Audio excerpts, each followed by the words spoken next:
Welcome to Sinful's Horror Stories. Tonight's video features true scary stories from 911 operators. When we're in a time of distress and need, we always know we can call 911 for immediate support. But what about the people that work these jobs? The stress they must go through is unreal. Sit back, relax, stay sinful. Number 1. Daddy's eye fell out. I got a call for a brother who killed his other brother with a hammer, the pick part, while the victim's little daughter was watching. The daughter called us from another room and told us her daddy's eye fell out. The perp was apprehended and the daughter was taken in by a relative. Had to smoke after that one, and I don't even smoke. Number 2. I need your help. There was an old couple who lived in a rundown ranch house 20 miles east of town. When the husband passed away, the woman would call 911 at least 3 times a week, asking for assistance with very mundane tasks not normally dealt to first responders. I need help turning the thermostat up. I need help boiling water for my tea, etc. The woman developed dementia, and eventually it progressed to the point where she believed she was calling 911 to ask her deceased husband for help. All of the dispatchers would recognize the address immediately, even though all she could say was, "Husband's name. I need help. Please come home and help me." One day she called, was only able to repeat her husband's name. "I'll call him John. John, I need help. Please come home and help me, John." By the time the first responders arrived on scene, they found the woman lying dead in her bed. The first unit on scene called dispatch to confirm that it was a woman herself who had called 911, as rigor mortis had already set in.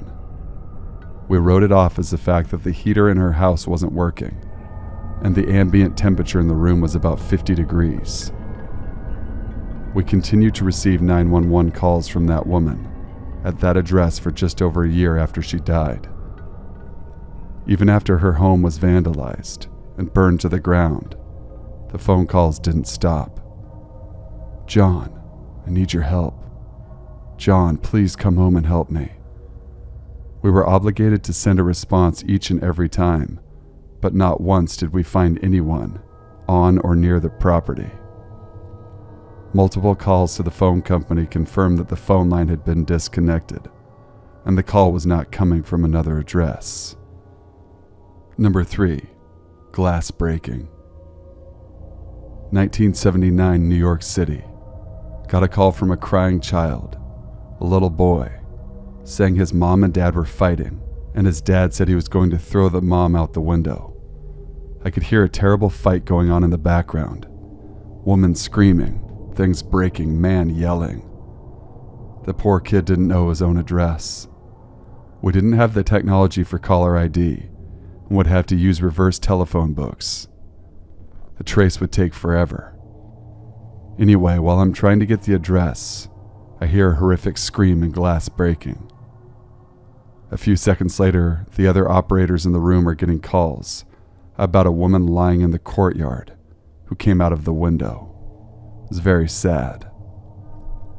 Worst of all is that I'm sure someone else in this apartment building must have heard this fight, but no one called for help until it was too late.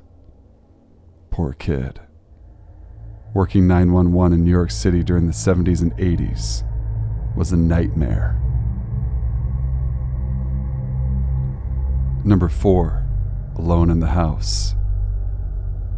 The single worst call I've ever taken was a woman who was calling in that she was hearing weird noises in her home. While walking through her house, she started screaming, told me there was someone in her house. There were a couple soft pops followed by a gargling sound. After the officers had cleared the house and found her, it finally came out during the investigation that her adult son had killed her while high and freaking out. Gunshots don't sound like you'd think on the phone. They're rather soft. It's an eerie sound, something so violent being so soft, that you aren't paying attention, you could actually miss it. Number 5, static on the line.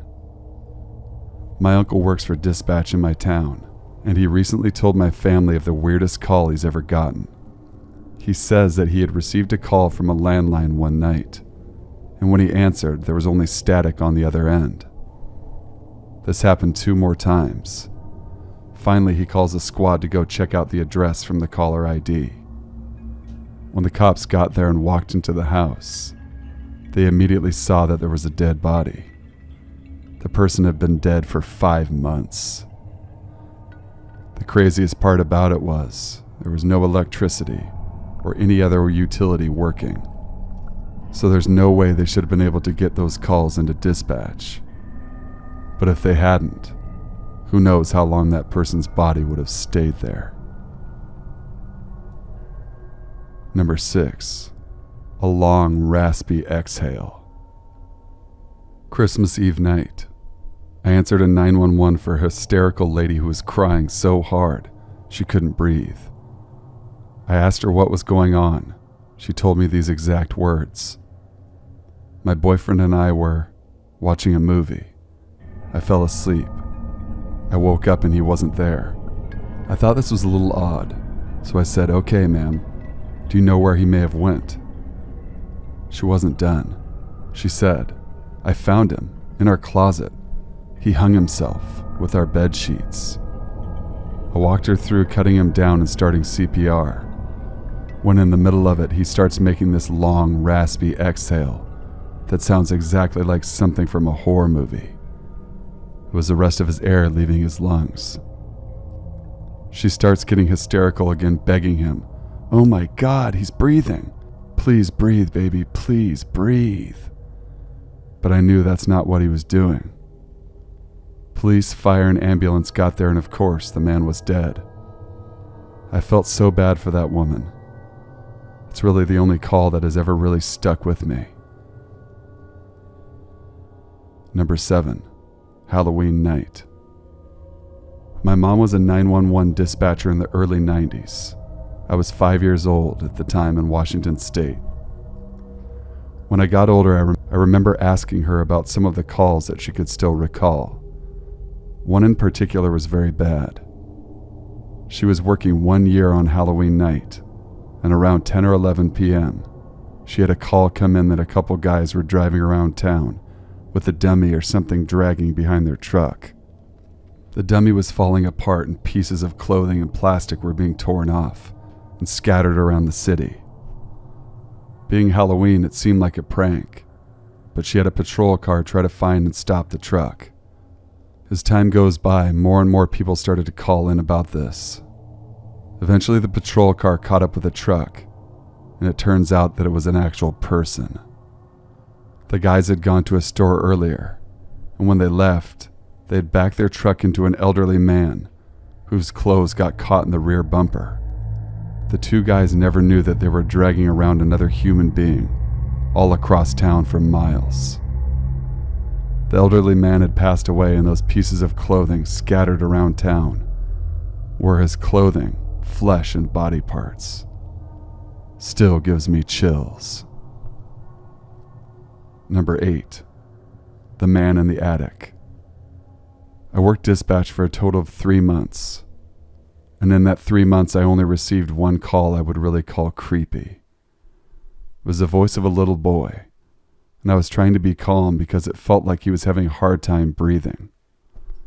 I asked him if he was in danger, and he said no, not anymore. I asked him why he had called, and he said, "Well, the man in the attic finally killed my mom." I asked him if he could still see his mom, and he said no, the man took her to the moon. I asked him if he was alone in the house, to which he replied, "No, I still have the man's dog here." I asked him what the doggie's name was in hopes I could keep the boy calm. The boy replied, "His name is Shaitan." I asked him to say it again, thinking he said Satan, but he clearly replied Shaitan. By the end of the call, the police showed up, and I still don't know whatever happened with the boy and his mother. Years later, I was researching the jinn and according to ancient texts, evil spirits like jinn are able to manifest themselves as dogs or other animals. Guess what the jinn were known as?